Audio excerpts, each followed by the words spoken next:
Before we begin, I want to introduce our panel. We are here with Staying Alive, the Many Afterlives of Disco conference. This panel is pioneer DJs of 1970s New York. I want to thank all of our sponsors that brought this conference and panel together, namely the University of Exeter, the British Association of American Studies, and University of Colorado's Departments of Women and Gender Studies, LGBTQ Studies, Research and Innovation Office, and the University Library's Rare and Distinctive Collections. So thank you to our sponsors. My name is Dr. Christy Soares. I'm an Associate Professor of Women and Gender Studies and Co-Chair of LGBTQ Studies at University of Colorado Boulder in the States. It is my distinct pleasure today to moderate this panel, which is going to focus on some of the earliest DJs of the New York City disco scene, which is a topic I know that even in only our first two presentations, we've already heard a lot about. So I'm really excited to hear from them. And then at the end, we're of course going to open it up and we'll have sort of an informal conversation and take questions from you. So when I brought together this panel, I wanted to focus on two specific DJs. One of them because he is my father. This is DJ Ronnie Soares. And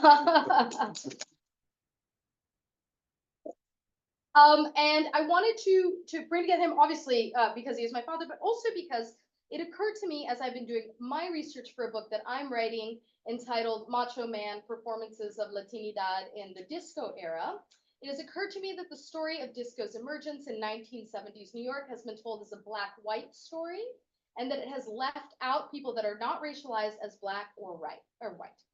So one of the chapters of my book is on Latinx disco DJs, very first generation of disco DJs, more or less 1970 to 79. And I've done oral histories with these DJs, some of them, and will continue to do so. And so we're so honored today to have two of those first generation DJs with us here to tell us about their experiences as early DJs, but also specifically as Latino disco DJs, given how missing that is from the historical record. So I will introduce our two panelists and then we'll jump into it. On my left is Luis Mario Orellana Rizzo. Please give him a round of applause.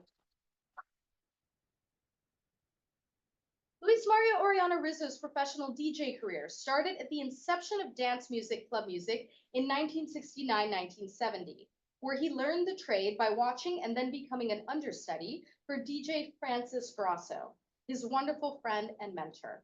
Eventually, he worked at clubs like The Loft, Abracadabra, Mr. Laughs, The Rainbow Room, Cork and Bottle, Studio 54, and the Copacabana. He was also the first DJ to tour across the country and around the world, helping to spread DJ music and the art of DJing in the process. DJ Luis Mario continued to DJ throughout the 1980s and 90s, opening clubs in New York and South Florida, and he is still active today. He also founded Legends of Vinyl, an archival project that provides global leadership and education, recognition, and celebration of the art of DJing. So glad to have you here with us today, Luis Mario. Thank you very much. And we'll also hear from DJ Ronnie Soares, who was born in Brazil and came to New York as a teenager. In 1974, he became a DJ by accident when he was asked to DJ a Brazilian night at the French club Directoire. Although he was a dancer, not a DJ, he immediately took to DJing and became resident DJ at the famed Ipanema discotheque. In 1978, Ronnie created the Midnight Disco at Roseland Ballroom, which was the first club in the city to hold 5,000 people. Ronnie went on to host Brazilian carnival events at Roseland, Studio 54, and other locations. After 17 years working as a professional disc jockey and doing several promotions, he retired from DJing at Regine's Miami in 1991. He then took on another very important job, which was being my father. Thank you. Welcome, Ronnie. Oh, good. Okay, so I want to start by asking you all about the origins of the disco music movement. We have scholars, we have DJs in this room, so this will not come as a surprise to any of you, but if you were an outsider reading up on disco and DJing, you might think that it started in David Mancuso's apartment on 99 Prince Street. So one of the things that I want to ask you about is, of course, we know that the scholarship has focused on one very specific story of the emergence of DJing, which is the story of David Mancuso's formation of the New York record pool at 99 Prince Street in 1975. This was an important moment. but it is not, of course, the beginning of DJing in New York City. So the first question I want to ask is to ask you all to tell me about your experiences DJing prior to 1975. Luis Mario, could you start? Well, the 60s, psychedelic, LSD, Vietnam War, everything else was like a mixture of something that exploded for us as a young 17-year-old guy just coming out of school. And, and I fell in love with it, with this incredible music that was just coming out of everywhere. And I was at the right time, at the right place, like some disc DJs were. At the end of the 60s, I had a mentor by the name of Francis Grasso, who happens to be the first DJ to create the sleep cueing technique. All right. The music was basically imported. It was from Africa, music like Olatunji, music like, or Drums of Passion. We had so many different varieties of music like rock and roll. Rock and roll, Motown, gospel was the influence for us to create this dance music culture. The dance music culture was created by the urban, down underground kids, basically kids, who created this magnificent movement, let's call it. And obviously, it was a wonderful time for everyone. Yes, how can I say, it was the beginning of, like, David was there. I just wanted to mention something. David Mancuso was in the beginning with Francis Grasso, Steve D'Acquisto, Michael Capello, and there was Alfie Davidson. Those were the main disc jockeys that were working in there was just a handful of DJs that actually were involved and teaching us how to make people, 3,000 people in a dance floor every night, not just weekly. It was an every night event. So the music was unbelievable. I can't even explain it, but as a young kid absorbing this, I was like a sponge, getting all this music. I enjoyed it. I mean, I enjoyed it. My life is being nothing but a gift, and I continue to do so, and I'm in love with it. That's beautiful. Yeah. Mm-hmm. So, Ronnie, tell us about your experiences DJing before 75. So my experience was a little bit different. So I immigrated to the United States in 1972 as a teenager, 17 years old, looking for a better life. Did not speak any English, only Portuguese, my mother tongue. And suddenly I discovered that I like to dance. I did not know that in Brazil. And there was two guys, Carlos Wadimo and Peter Martin, that decided to rent a nightclub called Directoire on east side of Manhattan. It was a French club. They rented the club on Sundays, and they would play mostly Brazilian music and a little bit of the beginning of the disco. That was probably 73 or so. And I started to attend and again became a good dancer, and people used to love even to dance with me. As it turned out, the resident DJ for those Sunday night, he decides to leave to Brazil. And suddenly there was no other Brazilian DJ, anybody that knew how to play that music. And a friend of mine at the time suggested to the owner, said, why don't you have Ronnie play the records? And the guy, Carlos Whiteman, said, yeah, but he's not a DJ, he's a dancer. And my friend, on my behalf, I didn't know that, I found out that later, he goes, yes, but he knows all the good songs that people like to dance to. So that's how I became a DJ. So I became a DJ in this Sunday night club called Directoire. As it turns out, the owners luckily had a bigger idea. They decided to rent a big club, which became the Ipanema nightclub, again on the west side of Manhattan. And they took from taking a few hundred people on a Sunday night to several hundred people on every day of the week. It was open 7 nights a week. I worked 6 nights a week on that cave. So that's how I became a DJ, and I started getting to Brazilian music, but also the early disco. I'm totally all self-taught. I did not know I had the gift, which was a pleasant surprise, and I then started doing not only the Brazilian music, but also the disco experience, and it stood with me for 17 years until I retired as a professional DJ in 1991. Yeah, it's a funny thing that I was working at the same club, the director on a Monday, and I heard the manager saying, these Sundays are unbelievable, and Brazilian music was being played. So I said, well, this is not going to last much. It was an explosion. Brazilian music was welcome big time. It was because it's like different. I mean, it's Latin, but I call it's exotic. If you listen to Brazilian music, it's got this flavor to it, right? Like the Puerto Ricans, they have their salsa. The Dominicans, they have the merengue and bachata and so on and so forth. But Brazilian music is welcome pretty much, and it was welcome across the board. In 1970, I remember, if you remember, Sergio Mendes, we were playing Brazilian music no matter what. I mean, even though the disco was not even there yet, all right, until that 72, the beginning of 73, when Philadelphia came out with an incredible array of music and introduced the disco beat. The person who I give credit to create the disco beat is Earl Young, the founder of the Tramps. He created the four on the floor, the disco beat as we know it so far. And the first disco song is definitely important to mention. The first disco song is a song called Sing with the Strength of My Heart by the Tramps. Will you It play had that all for of us? the elements, yeah, right? When you play on Sunday night, you play it for us. Absolutely. Yeah. It has all the elements of the disco as we know it, back in the day.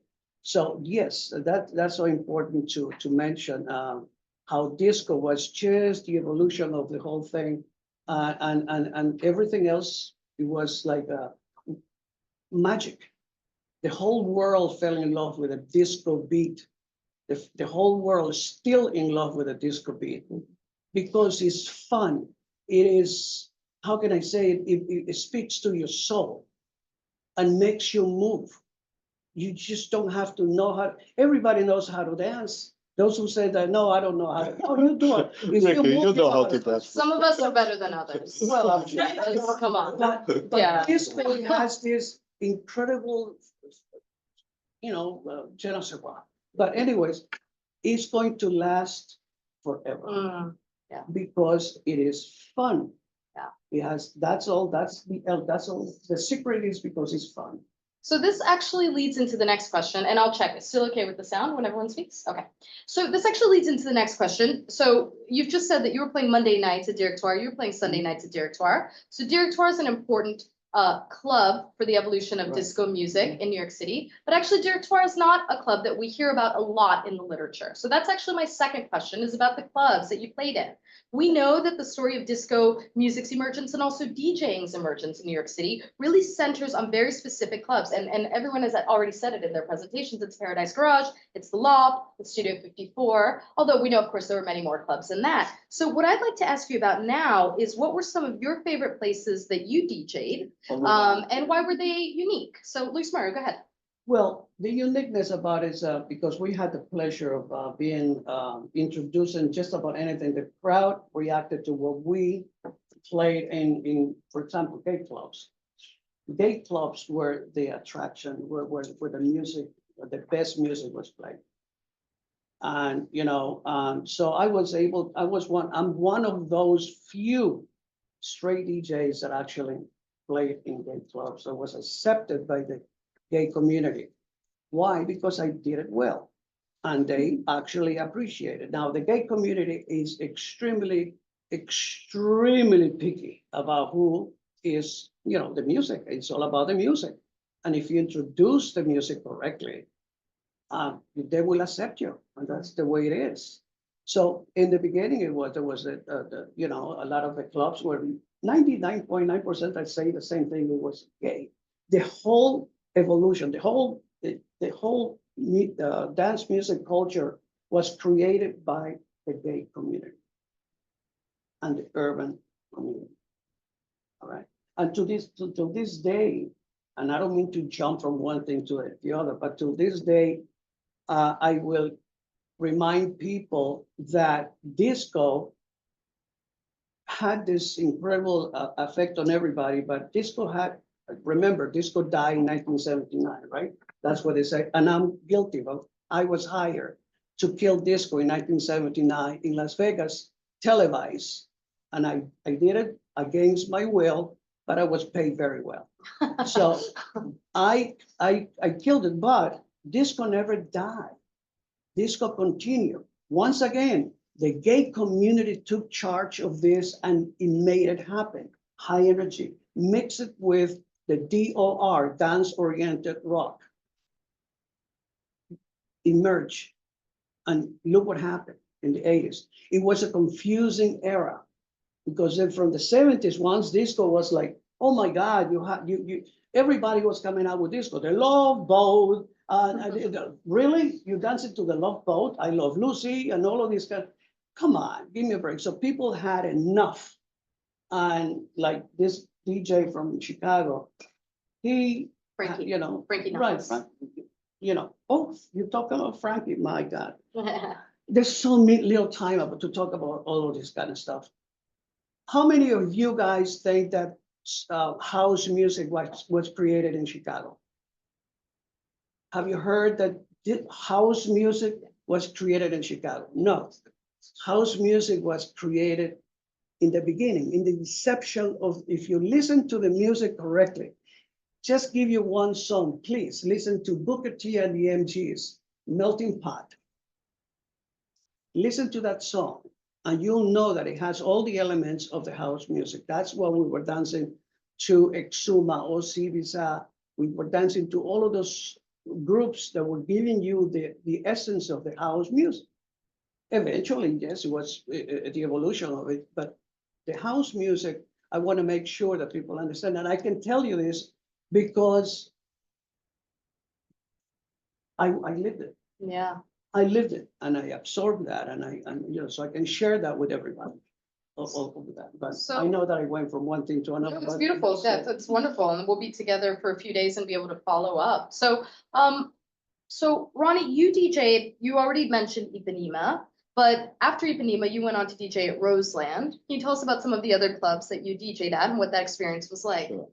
So after the Ipanema, where I DJ'd for 3 years, even during the time that I was there, I discovered that I was a promoter as well.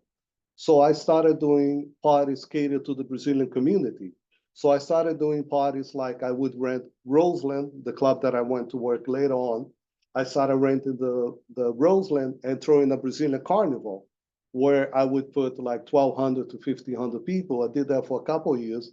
Then I did another carnival at the Sheraton Center, which was a big hotel where we had 5 ballrooms.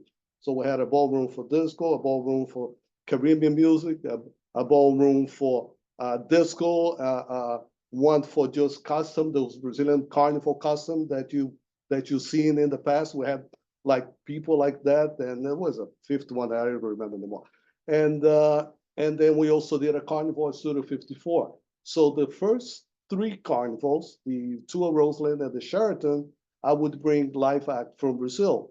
But when we did Studio 54, it was a little bit different because Studio 54 was a club that really didn't cater to live music. So then I DJ'd the party, a mixture of Brazilian and disco music. And from Ipanema, I went to another club, which was also important to both of us, called L'Oubliette, which was a French club. Actually, I think that's where we officially met. Right. Was a French club, an underground club.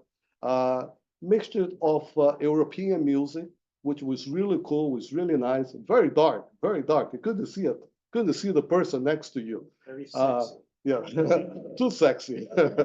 and uh, and then I went to Roseland. So Roseland, which was across from the Ipanema, many people ask, how did you get Roseland to go into a disco play?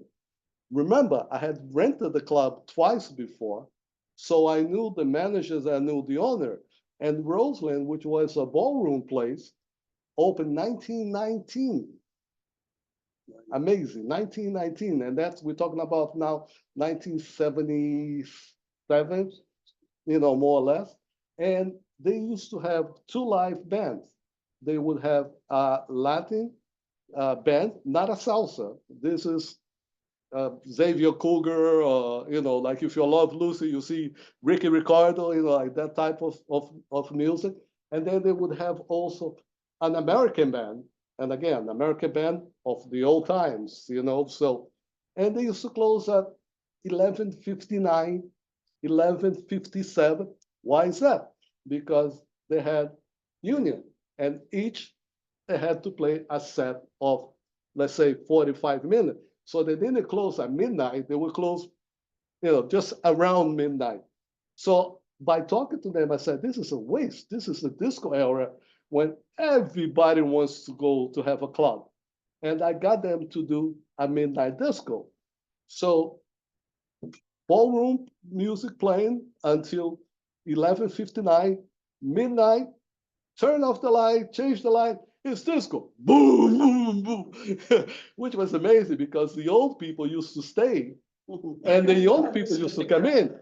So the old people were the ones to listen and to learn to do the hustle, and the young people would want to learn how to do the foxtrot.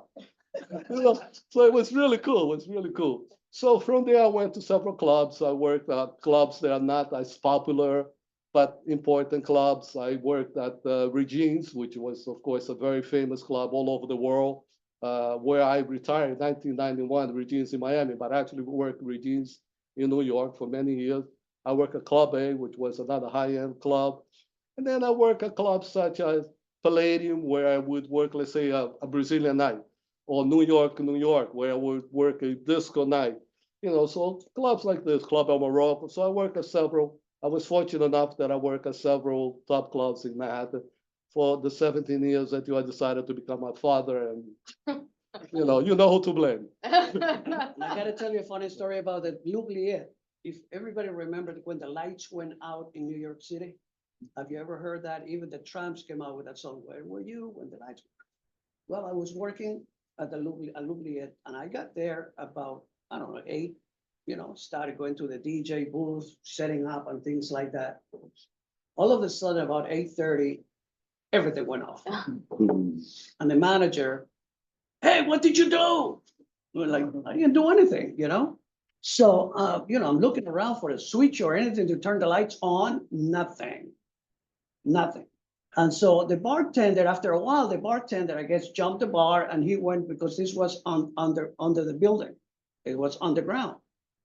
He went up to the street and he said, he screamed from up there. He says, "Hey, it's the whole block." All right. So we figured, everything will be fine. Maybe a 5 minutes, 10 minutes, whatever. We waited. 2 o'clock in the morning, nothing. So everybody started going home. But that's what happened to me working with this guy at the L'Oubliette. When I came back to New York in 1977, was that right? Because every time that I came back to New York, I found a gig for 2 or 3 months while I went back on tour. Back in 1974, I was the first DJ to actually tour outside of the United States. There was nothing like that before. DJs were there to stay or whatever, but I had a manager all of a sudden, and this guy took me to open Le Jardin, and we went to Puerto Rico. Then all of a sudden, I found myself in Honolulu, and so on and so forth. So this now, every time I was in and out of New York, I played in clubs from the East Coast to the West Coast, worked for Warner Brothers, and I opened a club called Max 151, gorgeous nightclub for Warner Brothers and the Gap Band. Remember the Gap Band? And they had this most beautiful, elegant nightclub. That's when the mainstream clubs were becoming to be gorgeous versus the underground nightclubs where it was dark and just you can hardly see the next person, you know. But it was the difference between playing in a beautiful sound system by Alex Rosner, which I love his music, just like Richard Long. I'm sure you guys remember Richard Long. Have you heard of Richard Long? He's the guy who did Studio 54 as well as the Garage and so many other clubs that, that maximize everything as far as sound is concerned. Now people are starting appreciating the sound in these clubs. It was important for people that they became sophisticated enough to appreciate a club and the sound. So that's the beauty about going in and out of New York. And then all of a sudden, I found myself in 1979 coming back to New York.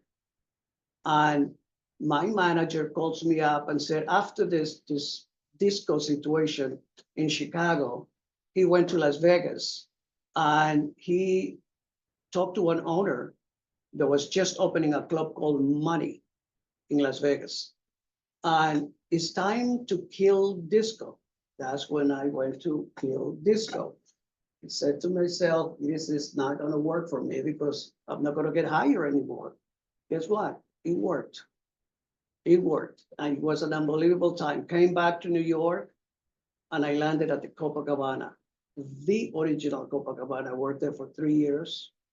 And it was one of the most exciting times in my life to work at that particular club, with the history and so on. So anyways. So I'm going to pick up on this later on this, the quote unquote death of disco. And of course we know that we're here, right? So disco music is not dead, and the way that it sort of transitions publicly as dance music, right? It gets rebranded, if you will. But before we do that, I would like to talk about record pools.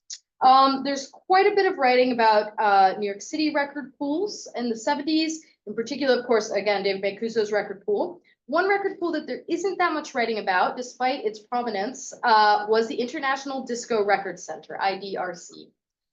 International Disco Record Center was founded by Eddie Rivera, who incidentally was a gay Latino man, in 1976. Eddie Rivera was secretary of David Mancuso's New York record pool, but the two had a falling out over the need to have a Latin music department. Eddie Rivera wanted one. David Mancuso said it wasn't necessary. Eddie Rivera left and started IDRC. So Rivera left to start his own record pool, and because he was Latino, he took almost all of the Latino DJs with him. So you were both members of IDRC, and I would like you to tell me about IDRC, about belonging to it, and about the importance of it to your DJing career. Ronnie, why don't you start? So at the beginning, when I became a disc jockey, when we became a disc jockey, there was no record pool. So how do we get the promotional record? It was really, really difficult. So what we had to do is actually go to each individual label, Atlantic, Casablanca, RCA, and so on, to collect the free promotion of the new records that was coming out as a disco record. So it was very, very time consuming. And remember, we work until the wee hours of the morning, 4, 5, 6, 7 o'clock. So we had to get up to be able to go do that. So David, together with other people, Vince Aleri, so on, had the idea of why don't the record label send the record to us and we will distribute to the disc jockey. And that's how the record pool was created at 99 Prince Street. So it worked out great because now the disc jockey had to go once a week to the record pool and collect the records. It was fantastic for us. It was really, really, really good. And so from David, Eddie left, as Chrissy said, and Eddie took most of the Latin DJs, such as myself. But it became very strong. It became really, really the record pool to belong to. And during the time at the IDRC, I was fortunate enough that Eddie Rivera created a panel of 6 people. I was one of the 6 people to review the upcoming songs. So the labels would send as the demo song, we would review and give our input. You need a little bit more this, you need a little bit more that, change the entrance, the starting of the song shouldn't be like that, should be like that. So it was really important for us because we contribute to the release of the ultimate song that became sold to the public. And Eddie Rivera was extremely important because he also started to bring in Latin records. We as a disc jockey only received disco record, but some of us that play at Latin oriented clubs, we didn't have access to Latin songs. And Eddie Rivera provided us with that.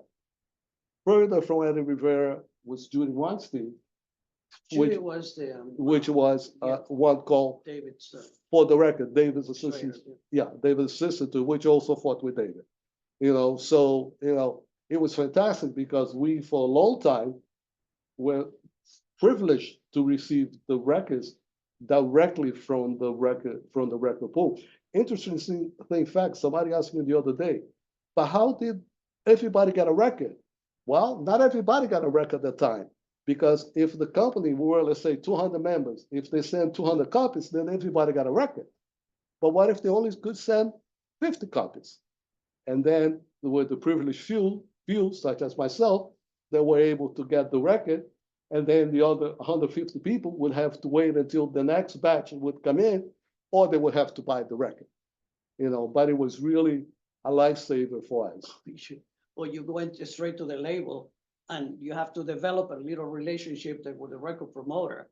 And that's what happened. I mean, you had to go there and get your copy or get 2 copies because you need 2 copies. Every DJ needs 2 copies because you need to make it the introduction of a club DJs to the audience is unique. That's one of the reasons when a club DJ surpassed the sale of records from the radio stations. Why? Because they play only about 3-minute song and they have to have commercials. See, so what happens is that the audience heard the record, but not the way we introduce the records. 2 copies, we played it from the break on, we went back and we extended the song. So people went to the store the next day and said, I need this song, it goes something like this. And so. No, it doesn't. We made it sound like that. That's not available, my friend. Started selling records like crazy. But yes, you needed 2 copies, and the relationship to this day, we still have good relationships with some of those record promoters who are the pioneers of their labels, like Roy B. I have to give him kudos for that. Ray Caviano is another gentleman who is from RFC Records in the United States and abroad, actually. So we have to pay attention to all of those little details, if you want, Tell me about Eddie and your experiences with IDRC. Sweet guy, let me tell you, a good heart, a man who really poured his heart out to everybody. He tried to help everybody. He developed that committee and made everybody fill out a feedback. You needed to fill the feedback sheet because that's how the record labels kept track of what's number 1. So it went to the charts, actually went to, most of us really had to make sure, choose the record. In my club, let's say, Chic was the number 1 for my club. In his club, maybe another artist was the number 1 club. So everybody needed to fill out a feedback sheet in order to keep that up. And he did a magnificent job doing that. On top of that, he helped the artist. All of a sudden, he created this, street fairs. And he brought the artists don't forget how important his brothers were too. Dennis Rivera and Jamie Rivera and his brother and his whole family was together in this. Yeah. So yes, they did work very, very well in making things happen. But I think that Eddie had a wonderful heart in keeping everybody together successfully. And then obviously when Judy Weinstein came in, a lady who I gave her respect and I gave her a lot of how can I say, it's important in this business because she was business. She's very business oriented. So she created this monumental, she attracted the gay community. Okay, she attracted the gay community, like Larry Levan, Richie Kaitzer, Tom Savarese, Jim Burgess, and all of those big names in the industry. And as I was touring, I could care less about that because I was getting my records anyways, no matter what, through through IDRC as well as the promoters. So I can tell you enough about Eddie, rest in peace. Forever he'll be a good man and a good friend. Yeah. So I'm going to turn to talk about Brazilian music. So there is some writing about the influence of Latin music or the incorporation of Latin music in disco and Latin beats. There is slightly less writing about the incorporation of Brazilian music and Brazilian beats. And what writing there is focuses mostly on non-Brazilian bands. I'm sure you can all think of several of these disco hits that are Brazilian in perhaps in rhythm or nomenclature, but are not actually created by Brazilians. So I want to talk, Ronnie, ask you for a moment.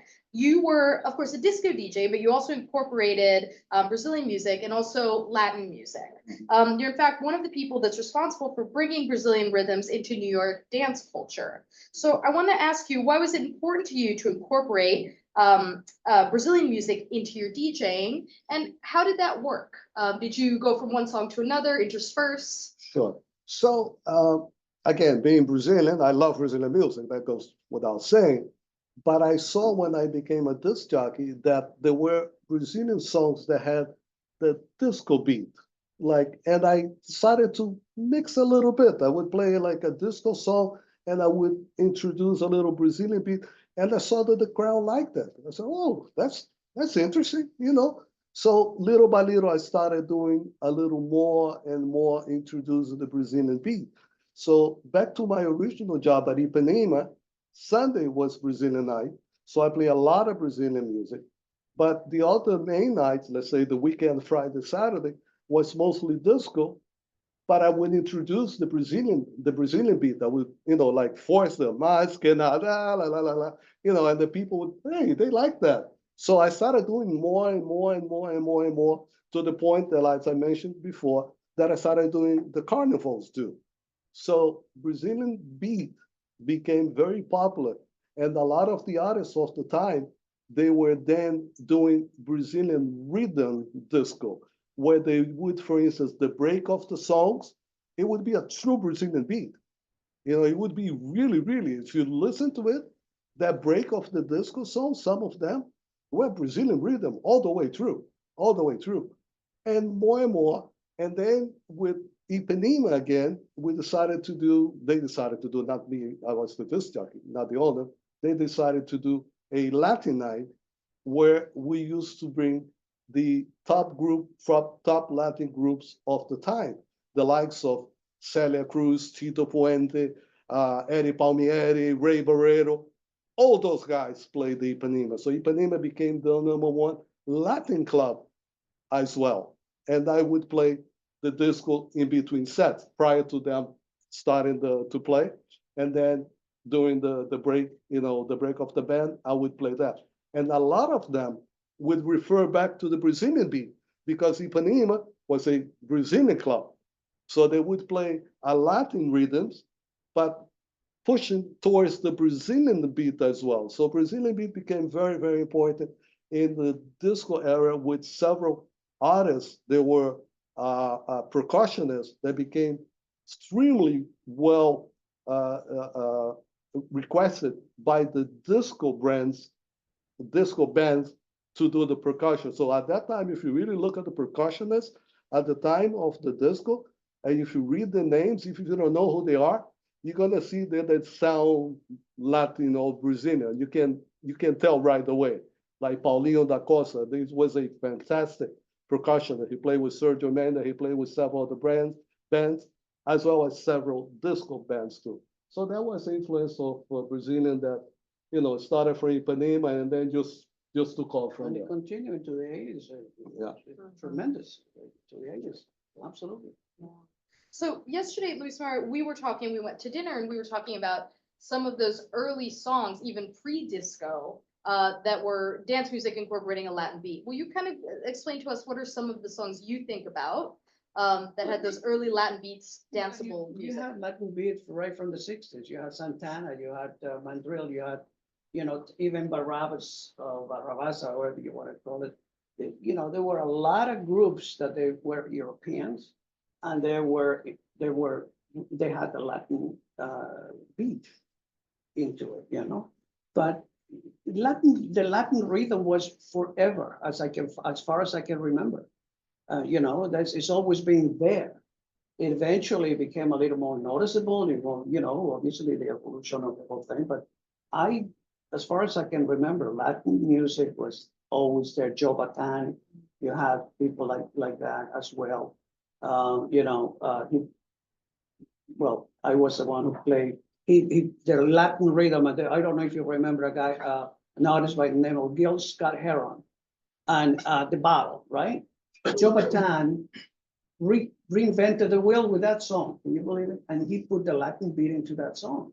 And this is going back to 1973. Okay, so that alone, and I wrote that song. I never forget it when the promoter, Roy B, came into stood there next to me. I had a packed floor. The worst nightmare for a DJ is to empty the dance floor. I mean, you don't want to see, you play the wrong song, forget about it. So this guy says to me, hey, this is for you. It's an acetate, 45 acetate. And I'm going like, I said, no, man. She said, please listen to it. I said, I'm not crazy, man. Look at the dance floor. Finally, he was so persistent, and I took a chance, and I dropped a song, man. People loved it because of the Latin flavor. You can't get away with it. That's just an example of that. So I owe Roy that much. Still to this day, with good friends. So I'm gonna shift us to talking about Legends of Vinyl. So Luis Mauro, you continue working as a DJ, of course, but you also wear another hat, which is that you're the founder and CEO of Legends of Vinyl, an organization that has made its mission to preserve the history of DJing as an art form. So why was it important to you to start Legends of Vinyl? Why did you think that such an organization was needed? And then tell us what it does today. Very needed. I had a good fortune to be successful. 54 years of nothing but success. Back in the year 2000, I started thinking about, whatever happened to this guy, whatever happened to this other friend, and so on. And many books have been written. I'm sure many books have been written about disco and DJs. And you notice that the same 3 or 4 people are mentioned in every freaking book. David, Larry, Nick Ciano, whatever. Okay, they're all friends of mine, but they bypass the rest of the people. They bypass Ronnie. They bypass a lot of the disc jockeys that they pay their dues in order to become and to make sure that they're loyal to this industry. And I said, something would be great to we've been trying this for years. Back in 71, 72, 73, NADD was like, we were trying to form a union. Even that failed. Nobody in the industry is obviously put together by personalities and egos. Everybody wants to be a genius. But unfortunately, nothing was able to. So I said, no, I need to put together a Hall of Fame. If I can put all of this to give the respect to these individuals. And this is just in the United States. So the idea is to be able to keep the legacy of each and every one of them. Keep the legacy somewhere so people can actually learn. People can go back to the archives and say, something, I've heard about this jockey. He's not in a book. Let me read his bio. Let me see what he's all about. Learn. The new generation needs to learn how it happened in order to go forward. It's that simple. You can't go forward without knowing the history. So one thing led to another, and I talked to this guy, I talked to another friend, and everybody was, yeah, do it. Obviously, I went forward with it, and it was an instant success. Everybody wanted to be part of that. I got myself a vice president. I put a board of directors together, and all of a sudden everybody's saying, why don't we add something else to it? I said, yes, we're going to add the artist because, and not just the artist, we're going to add the entire army that puts an artist on the stage. It takes a lot of people to put somebody on the stage. Let's recognize this, the sound engineer, everybody involved in the creation of that song, not just the artist. Now we have an incredible success in the United States. So many years later, and every year I do an annual. As a matter of fact, I'm producing the next event, September, which is always in September in New York. But the first one that I did in 2014 or something like it wasn't in Philly. I went to ground zero in Philadelphia, where everything was put together from Sigma Sound and everybody who came out of that era. Okay, from the OJs to the Trams to every freaking body who you guys danced to, those people reacted positively to what I created. So now everybody's on board. You got Melba Moore, Gloria Gaynor, and everybody in between. They're part of the Legends of Vinyl Hall of Fame. So about 5 years ago, I said, well, why don't we take this to Europe? Sure enough, one thing led to another. I ended up in Italy. The welcome was unbelievable. I never knew that people actually, they love disco. Everybody loves disco. And I 10,000 people in front of me, and everybody's cheering for this thing here. I mean, so I toured with George McRae, Rochelle Fleming, lead singer of First Choice, Christine Wilshire, who is the founder of Music, if you guys remember, and some others. Lenny Sakatak, aka Gonzalez. So he is all of us together in Italy. And we actually awarded the two main DJs, Italian DJs, Daniel Baldelli and Mozart. I'm sure you guys know who they are. They're very, very famous in Europe and wonderful people. And I recognize the owner of the Angeli, the club Angeli, if you guys remember that, the first club in Italy that's still to this day open. It's an amazing thing because it's disco. What can I tell you? It's disco, and then so many other people that were involved in there. Now we have an amazing music hall of fame. We trademark in the States, we're trademark in Europe. We have a tremendous amount of future, for us and for disc jockeys in Europe. So we're planning to do something else in order to recognize most of the DJs that have paid their dues. It takes a long time to be able to land in a Hall of Fame, but still, I think it's doable. And I think, what do you guys think? You think it's doable? You think people will welcome, So I don't hear you. Let's actually go to the audience. Let's take some questions. So I'll take your question and then I'll just repeat it to make sure it's audible on the live stream as well. So does anyone have any questions for our DJs? Yeah, please, Lou. Louis, so I was wondering if you can, going back to what you said about Legends of Vinyl and kind of making sure that DJs appropriately recognize what they do. And can you you were telling me a story we got interrupted earlier about the guy who started beat matching. My dear So friend. I'm just going to repeat it. So the question is about who started beat matching. Go ahead. Yeah, a dear friend by the name of Paul Casella, another Italian American. Something about these guys, huh? Something about the Italians. But anyways, back in 1972, 72, or around that time, we're still using the slip queuing technique. And the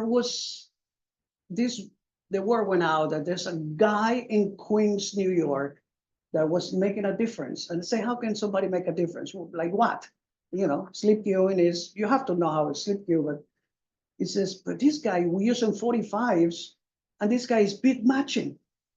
It's seamless. I mean, it's continuation. There's no break. There's no down. There's just continue. We got to listen to this guy. And as a matter of fact, My wife who's sitting right here, that's where I met my wife in 1972 or 1973, I think it was. By the way, we celebrated 50 years, so. And Ronnie and his lovely wife, Maria, 48, right? 43 today. 43. I deserve a statue. So here I am, all this incredible music was being blended seamlessly. And everybody pay attention. So everybody went to do a little homework. It took a little bit of doing. We were doing like vinyl. Vinyl is very temperamental because in those days, as you know, there were live musicians playing. And the drummer, if you have 116 beats per minute, the drummer can go up to 120, 114 and up and down. So you have to, you have to use your pitch control, right? So, but this guy was doing it and we fell in love with it. And now look what happened. If years later, we're still doing the beat matching, which I have to be honest with you, it was never about the mix. It was always about the presentation of the song. People respond to whatever song you choose to play is what it's all about. You can beat match now. It's like if you use computers and stuff like that, you can go forever and you'll never know when the next song came in or when, you know what I'm saying? So, but it's about the choice of music. It has always been the choice of music, but now it made it easy. Now technology, I embrace technology. I love technology. If we only had that back in 1970 or 69, imagine what we could have done. You know what I'm saying? But now it is what it is. But Paul Casella created that. Unbelievable. He deserves the acknowledgement for this, you know. Thank you for asking that question, you know. I'm actually going to jump in. So Paul Casella was a mentor to Jenny Costa. Yes. Jenny Costa, one of the women DJs of that era. There are so few and even fewer that are recognized. She came out of Queens and she learned to DJ from Paul Casella. She was a kid. She was a dancer. Yeah. She was a young lady and she fell in love with it. And there was a couple of the DJs there. Jimmy Yu was another DJ at the same club. Yes, I mean, people started to getting into this DJing situation by the dozens. I mean, everybody started to get a fever, DJ fever. And like you say, I've heard you both say, people came from all the boroughs. Obviously, Manhattan is the epicenter of New York, epicenter of the world. But there you go. Brooklyn, Beat matching they used to invented come in and Queens. learn. Right, they used to come to Yeah. Manhattan because, like, with all the respect, I mean, I love Brooklyn, I love the Bronx, I love Queens, I love Staten Island, but people that came from all over the world to dance to disco, for example, or to dance to just about, they didn't say, man, I want to go to Brooklyn, you know, they want to go to Manhattan. You love Jersey too? I love Jersey. Yeah. I love Jersey. I'm not kidding, I live in Jersey, but, you know, it's a little laid back. So- So So just for you to put in perspective, do you guys realize how small Manhattan is? It's really, really, really small. how many miles? I don't know, throw here today, I don't know. So what happened that the clubs were really next to each other. Like, for instance, I mentioned that Ipanema and Roseland were here. Here was Momo Macau, here was Studio 54, here was New York, New York. So everything was packed. And for instance, the case of Roseland, as an interesting story, that I used to work at Ipanema, and we started becoming so successful that I would empty Ipanema because they put my name on the marquee, say famous DJ Ronnie Soares. So people used to come to Ipanema, realize that I was playing across the street. They used to go to Roseland. So it turns out that it became so successful that we turned away 500 people a night. So it filled up the Ipanema again. So I broke it, I made the club back. So That's it. Manhattan is really, really small. So everybody would come to Manhattan because you could hit 5, 6, 7, 10 clubs in a night if you wanted to, within walking distance. And that's how small Manhattan is. 7 miles? I don't know, somebody Google it, I yeah. think it's 1.3 miles wide. Really? Wide. That's small. Yeah. Wow. Why? But how about the length of it? Oh, I don't know the length. Yeah, someone will look it up. But it's, believe me, it is small. Let's take more questions. I'm gonna bring the mic up so it's a little easier. That's from the load. Hey, thanks for this. I have a bit of an oddball question, and it's because I've spent a lot of time looking at advertisements for gay bars and gay clubs in Manhattan in the late 60s and early 70s. And a lot of them advertise the lighting design in the club space just as much as they do the sound system. They'll say like Manhattan's best light show or fantastic sound and lights. And one of my earliest instances with, or the earliest mentions I found of Grasso was saying fabulous Frankie manning the lights. And I was wondering if you could talk about your experiences dealing with the lighting. Did you also have to man the lights while manning Well, the in turns? some clubs, Some we clubs, had yeah. to do, Yeah. because they Yeah. had just a small little board where you Yeah. can actually flip here, flip there. It's a matter of fact, I like after hours because my beginnings were after hours. And so my wife used to sit there till 7 in the morning. She would fall asleep, but she would man the lights for me. It was a little box in there. I said, wake up, do this. Come on. But, but yes, but eventually light people became extremely intricate. I mean, the clubs Yeah. became bigger. Yeah. The light show was special, so now, I was fortunate enough to work with some incredible light technicians. We have to give them, one of them was Kat Joy, a young lady. And she was exceptional, meticulous. She will get 2 hours before opening and she will change the lighting, the gels, and she will do, everything, all the spots and stuff like that. So people can actually see the difference. In her mind, that's what she wants to produce. She was an artist. She still is, because she hasn't died. I hope not. But So if I may. Marcia Stern also, Stern, Marsha. Yeah. Marsha, Yeah. Marsha's still alive. So if I may add a little bit, so the beginning, it was not really the light show, because again, like Luis Mario said, the clubs were small. So the beginning, you smoke. So you used to smoke the whole room, you couldn't see a thing. And that was the light show. I mean, the smoke effect or the bubbles, that was it. Then little by little, as Luis Mario said, the club started getting bigger and bigger. And then suddenly you have not only an important DJ, but you have an important sound system, have an important light person.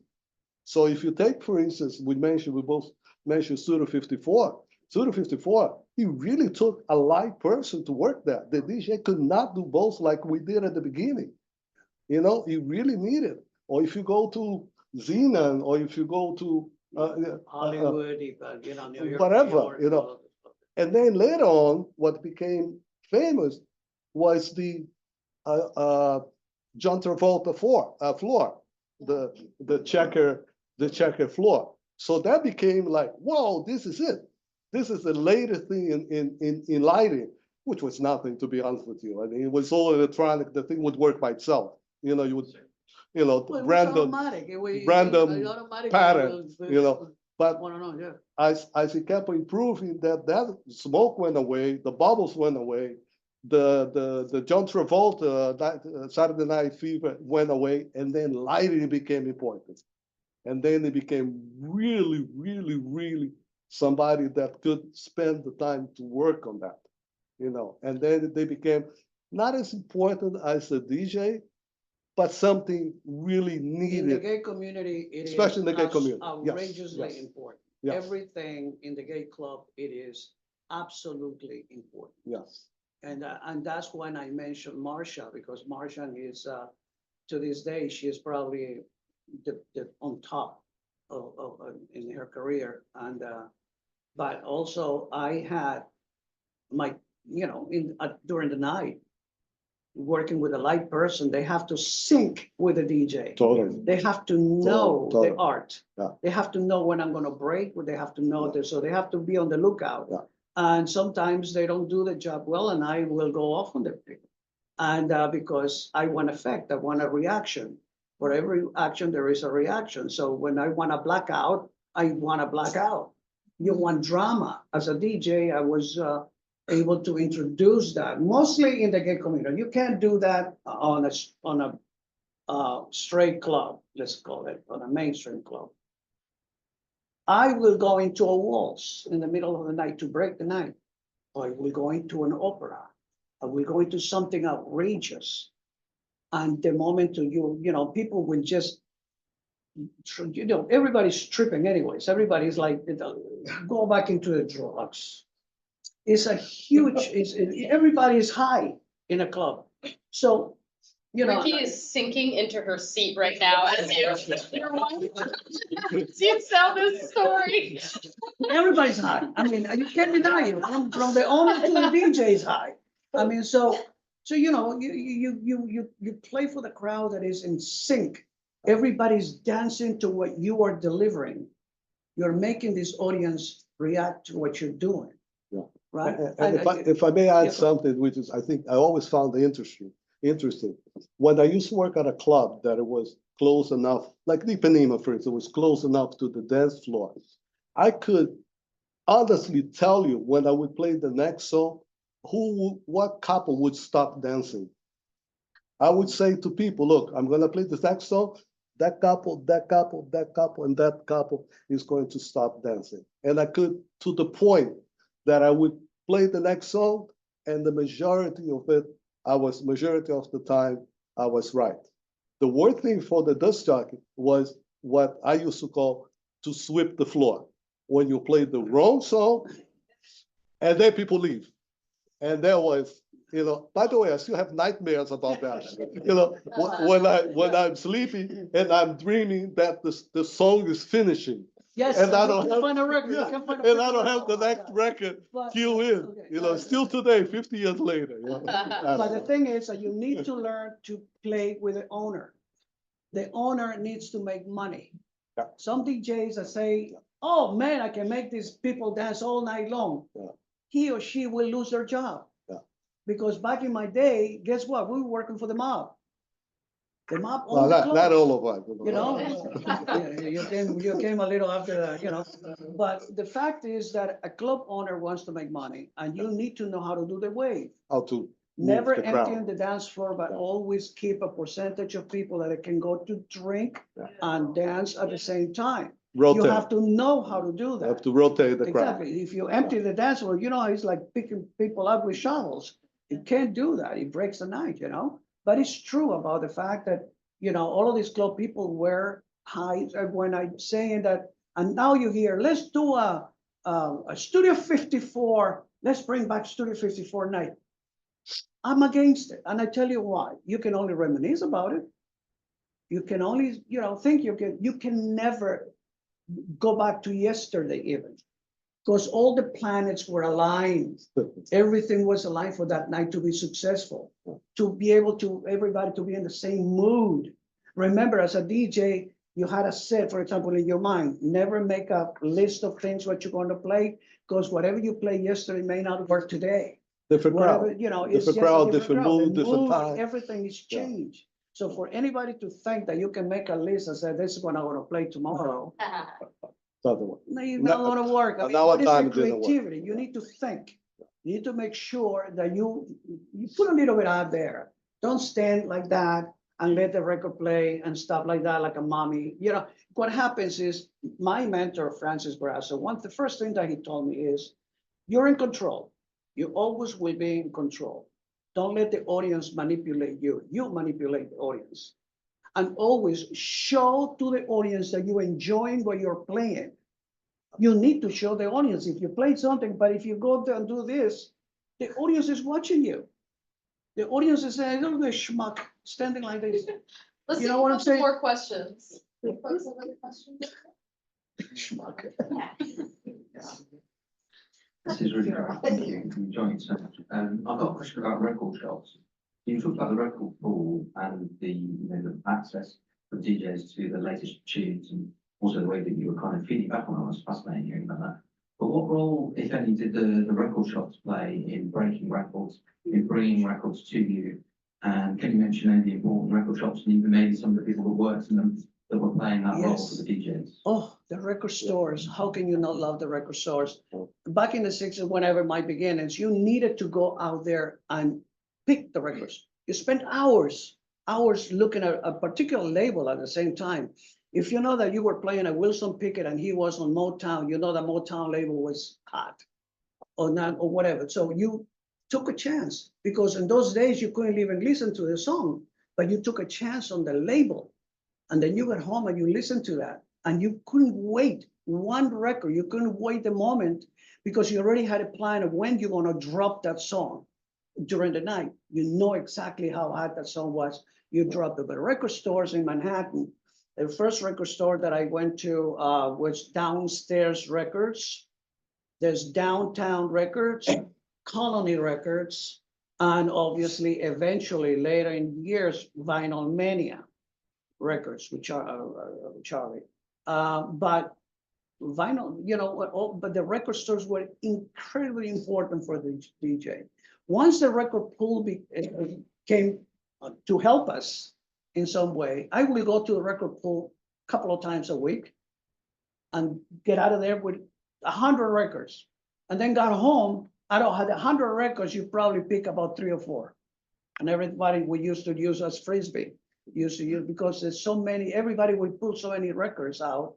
And, you know, but you need to be very picky about the songs that you will be playing, depending on the club that you were playing. It all depending on that, on all of that, you know. So record shop was so important that to me, I decided to open the record shop. That was my first business. Lost my shirt. You know, it was a good idea, but I wasn't a businessman then. I became later on. But the idea was there. That's how important the record shop were. And like Luis might have said, a lot of record shops, you couldn't listen to the record. So then some record store, they decided to do something really unique. They created a booth and you would take 2 or 3 records. Like if you go to try clothing at a department store, and you could go in and you could listen to the record before you purchase. So that was really unique. And for us too, it became really important when not only we got the record from the record pool, but what about the records that were here in Europe? You had to. We didn't have those records. Yeah. So those record shops like Colony Records and so on, they would import those records. And then the disc jockeys used to go to those record shops to buy those imported, you know, Imports. which was, Yeah, you know, the 80s imports. Love and Kisses. I remember Love and Kisses, the one with the woman that rips the shirt like this. I remember back in the 70s paying $20 for it. It was a fortune. It was a fortune, you know. But I'm sorry to interrupt. But I was like one of the few people that had that. Right. And that was unique because everybody else said, I went to buy the record and the record wasn't available in the record shop, only as an import. So that's how important the record shops was. But DJs need to be unique, and you know that you have to go there and look for that obscure song. Not everything is the same thing. There, you know, you need to look and change it and bring something, introduce something unique. That's what makes you a DJ, not a jukebox. A jukebox is there, you have all the records there, everybody plays the same thing. You need to be unique. You need to make sure that you do your homework. Show your audience that you're doing your homework aside from, you know, just because it's disco, it doesn't have to be disco. It was never like that. It was, you know, if a song is appealing and it's got a beat in there, it's golden. So let me put something else that I just remember. Not only record shops were important, but there was a guy named Vince Aletta that wrote for Billboard magazine. Yeah, he was extremely important because he started creating the top 10 of the clubs.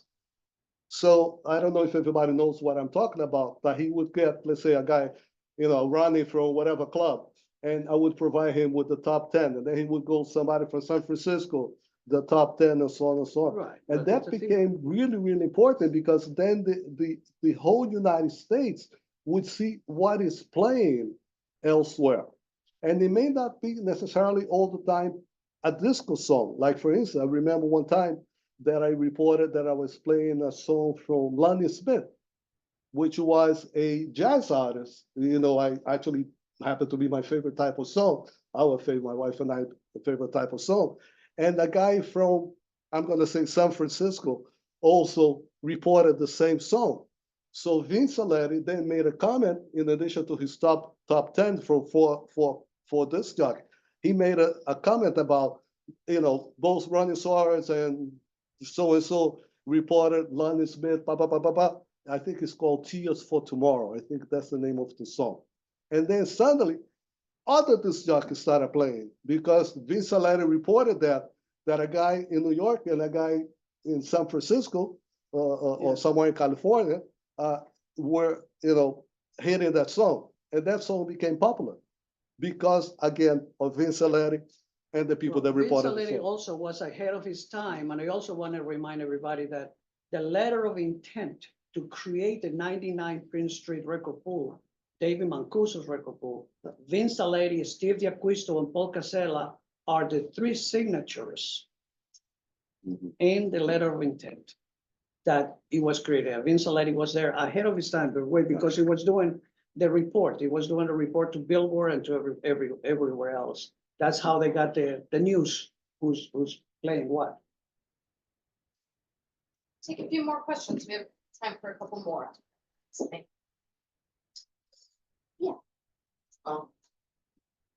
I guess this isn't a specific question, just sort of more your thoughts. I was interested when you sort of saying, oh, house isn't really from Chicago. And that does in some ways reflect things I've read about. On the one hand, house being referring to like the warehouse and Frankie Knuckles, and the fact that, he started introducing like a drum machine at a certain point into Right. mixes, but also other accounts saying, well, no, it just comes from like house parties and where people would play all sorts of, mainly R&B styles, sort of maybe upbeat. And so I was sort of wondering, like, when you started, like that term became sort of being used, or sort of when you were sort of becoming more aware of that term, and maybe how you would define that. That's sort of one question. But my other question was actually just how you, and this is a question for both of you, how this sort of transition to more electronic produced music with drum machines and synthesizers, which in some ways does start in disco, but then goes into other styles, how that maybe like affected or changed your approach to like designing or playing a set. In my view, it didn't affect in any way, shape, or form. It was the introduction of it. The DJs, that's when the creativity of a DJ is. Once again, the DJ makes that decision and finally introduce it to your audience. And even though it's something so unique and so different than what you would, but people will eat it up as long as you know how to introduce it. And as far as house music is concerned, I mean, it's a feeling. I mean, it's something. House music is very unique as far as I'm concerned. I love house music, and it has become so worldwide accepted, with the help of even, Louis and Louis Vega, who I'm talking about, Louis, who has created a great history on that as well. But house music was, from the beginning, like I said before, it's always been there, but then it was just kind of, developed and, make it so acceptable and so wonderful and cool the way it is right now. But what do you think about house music? Well, I kind of have a little bit of different opinion. I don't see songs as being named per se. If it's a dance music, it's a dance music. It doesn't matter to me if you call it disco, if you call it house, if you call it hip hop, which is totally different, but it's still a dance music. And what I cater to is playing dance music. I want you to dance. I don't care what it is. If it is like the example that I gave before with Lonnie Smith, if it is a jazz style, Herbie Hancock, that's a great example. He's a jazz artist, So when I played that, I wasn't playing a jazz artist. I was playing a danceable song. That's what I want the people to get a feel. I don't care what you call it. You call it whatever you want, as long as you call it. That's it. Go ahead, Chris. So we have time for one more question if anyone has one. Oh, Will has a question. Okay, thanks, Will. Wait. You got a microphone. Yeah, I was wondering where Will was. Hello, a bit of a, I guess, fun question. What do you think are your favorite labels of the era?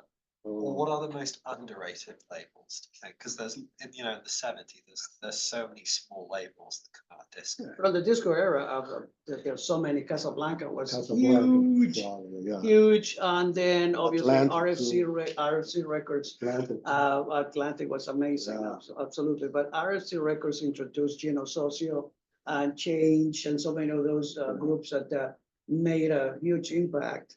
But Casablanca in the disco era, Casablanca really Yeah. took with Donna Summer That's right. and so many of And Rizzo on the opposite. yeah. But Side. I like Casablanca. Yeah, I would agree both of us. I think Casablanca was extremely important and they had a nice logo too. I thought it was very pretty, and I don't know, and Arista may be the mostly underrated label. They have some good people over there. That's a good question. Well, I like that question. Yeah, and if I don't say roulette, forget about it. Roulette is our friend Roy B. So we have to, right, we spoke your name. Don't remember. Don't forget, okay? Yeah, no, but the man did. He Yeah, he did. created Emergency Records. He Yeah. created Fred Loop Records, Roy B Records, Brass Records. Yeah. My And God. he's one of the pioneers, seriously. Yeah. He's one of the pioneers, one of the people that were there from the beginning that saw the rapper group, Rappers Delight. Rappers Delight. He's the guy Rappers Delight. I that performed Rappers Delight back in Yeah. 1979. exactly. He's the one responsible for Rappers Delight among the many songs. So he is our friend, but he is really an important person as well. Yep. Can I ask a quick tag-on question? Not to do with labels, but talking about the 21st century, which we all live in now, what aspects of modern society and culture would you embrace in making a good disco party, and which would you throw out? Like, do you think it's essentially the same thing to make a good party today as it was then? Or, yeah. So I think to throw a good party, think of it as your house. Like when people come to your house. When people come to my house, they love to, those are my friends, they all love to dance. Our friends, they all love to dance. So it doesn't matter what song you play, as long as you can reach within their soul. See what it is that they want to dance to. So if you're playing a disco song, they enjoy it. If you fit in a Latin song, they at the right time, they will enjoy it too. You can put a Brazilian song, you can put a Polish song. I don't care what it is. Havana Gila. I played that song the hell of it. Volare. I played the song because those songs were important songs at the time. If you play at the right time, Mamboleo, whatever you play, if you play at the right time, It's not just a DJ. He sings too. well, there you go. That's excellent. Oh, look at that. If you play the right song at the right time, everybody loves it. Everybody In the loves it. beginning, once again, I fall into something interesting. As a DJ, when you walk into a club, and we had the pleasure that to begin at 9 o'clock. 9 o'clock was the doors open. And if you were lucky enough, and if you did your work correctly, you had a line of people waiting to come in to experience the DJ's trip because they follow you. They want to know how you start progressively, you go up and so on and so forth. So I learned by Francis, he said to me, you only have 3 songs. When the people are in, you watch the audience. You need to watch the audience reaction. You play a song, as anybody is doing this, or toe tapping, moving the head, they're accepting what you're playing. But if anybody's reading the newspaper, forget about it. Say you're in the wrong freaking song. But you have a very limited time in order for you to know your audience. And if you know your audience will definitely accept what you're going through because they care. They're really interested in what's your first song? What song you're going to take off with? And if it's a drama, nowadays a DJ, boom, they hit a button, they're 128 beats per minute. Holy Jesus. They don't take people for a ride. They don't give the audience a message. I grew up in a time where the poets were giving us messages. As a 17, 18-year-old DJ, we were listening to, because of everything that was going on back in the late 60s, the Vietnam War and everything like that, everything had a message. And we were dancing, listening to those messages indirectly. Indirectly, we didn't even know that we were listening to this song. We have people like Marvin Gaye. Yeah, we have people like Curtis Mayfield. We have so many poets that they were writing. Stevie Wonder. All of these people were writing. Stevie Wonder, educational, a song called "Do Yourself a Favor." Do yourself a favor. Educate your mind. That's things like that the kids were listening to. Then you had your Marvin Gaye's like What's Going On. What's Going On is very deep if you think about it, you know? So, but the message was there, and we were playing a song, answering another song with what you're playing before. We had that opportunity to do that, teaching the kids that were dancing to it. We were the teachers. So it's a responsibility to this day to continue the education. Look what's going on in the industry. We let it go. I think, yes, we dropped the ball. We just started, oh, let somebody else take care of it. This is what happened to all the labels. They're all gone. The artists are suffering. The artists are penniless. They have to perform to make a living after making millions and millions of dollars to the labels, and they turn their backs on the artists. I am 100% supporting the artists, and we need to help them get the royalties, you know, because they're getting older. They don't have the pipes anymore for them to go out there and perform like they used to, you know. But we need to educate the new generation. We need to keep that in mind, and that's why when I created Legends of Vinyl, it's just about the legacy of us, but the legacy and educating the masses. That's our responsibility. Please don't turn your back on the industry, on this industry that is really decaying.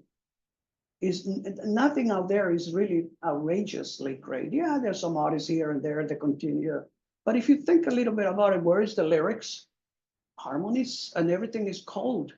That's why analog is making a tremendous impact right now with the new generation. The new generation is really listening to, wow, this is warm. Like put the needle on the record, and they're listening to all of these amazing notes that you cannot hear on a cold CD or whatever. That's, you know, it is what it is, but they're noticing that, and I'm very happy about it. So the sale of vinyls, people who are gentlemen, I don't know if he's here. I'm sorry, Yeah. but yes, the selling records. It is so important. Vinyl, and you know, educate people. That's all I can say. Educate the masses, and because eventually they're running out of everything. They're sampling everything you can possibly get. Right, everything sampled. From James Brown to everybody, it's being sampled. So they're running out of ideas, which I think is sad, to run out of ideas when there's so much talk about nothing. I mean, music is what's made to make you feel good, not to dissect it and to think, what does he mean or what is she made about? No, accept it. Dance with it. Fall in love with a song. Fall in love with with somebody else because of that song. I fell in love with my wife with one song by the Spinners, and I happened to honor, the guy who actually wrote the song, Could Be a Falling in Love. Remember that song? That because the lyrics matter. Lyrics are so important in everything like that, you know. So I'm sorry, I get a little deep into it, but I think that's the perfect place to stop. So we are going to end our conference tomorrow evening. DJ Luis Mario Orellana Rizzo is going to play us out with a set entitled "The Inception of Dance Music Culture, 1968 to 1972." So that'll be tomorrow night. It'll be really exciting. So we're gonna pause here, take a little break, come back at 3:45 for our last panel of the day, before we break for a rest, before we boogie tonight. But thank you so much. Yeah. can I please, I want to say thank you to all of you, but I also want to say thank you, Dr. Christy Soares, and to Will. Please give them a good round of applause. They are following here because I follow them because they're doing something for disco, for whatever. So thank you, Christy. Oh, Thank you, Will, for doing this. And it's exciting to see you all and thank you for your time. Really, thank you so much for your time. Thank you all. Thank you to our DJs. There's fresh coffee and tea. We'll see you back here at 3:45.